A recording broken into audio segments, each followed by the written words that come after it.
Good evening to all of you and Reverend Sir, myself Vikas. Today, as we are all dominating the grand speech rivalry, so I think we should definitely participate as well. Whether we have a clarity of thought or not, it doesn't matter.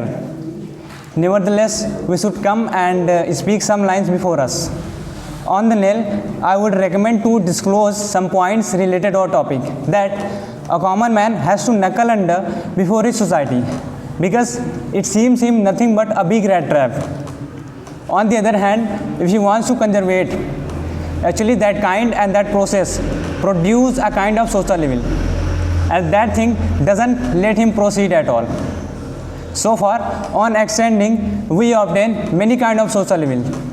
Many of them I think I have included in my speech. First, I will tackle about corruption in human anthology, further casteism, and the highlighted theme in my speech, misbehaviorness towards women and role of education in our society. So let's start it.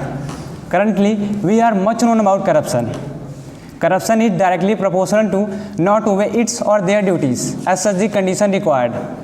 Human race become as selfish as we never accept and beyond our imagination also. They think only for themselves, and in this whole selfish process, corruption build up.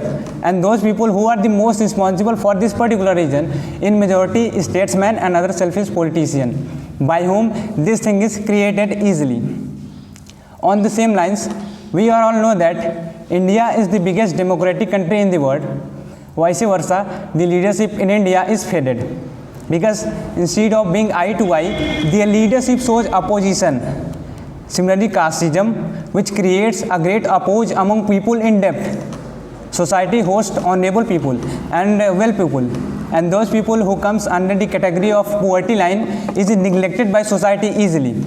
So, for the better future of India, we just need to terminate casteism from our society.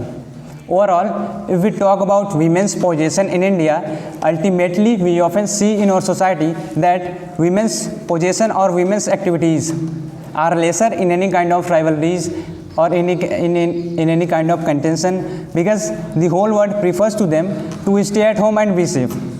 Their assumption was totally incorrect, because they don't know what kind of power, what kind of ability, what kind of goodness they may have. But unfortunately, due to not have support, they lost their dreams which they had resolved in their small childhood. So, if we think with positive approach and provide some priority to them, then I think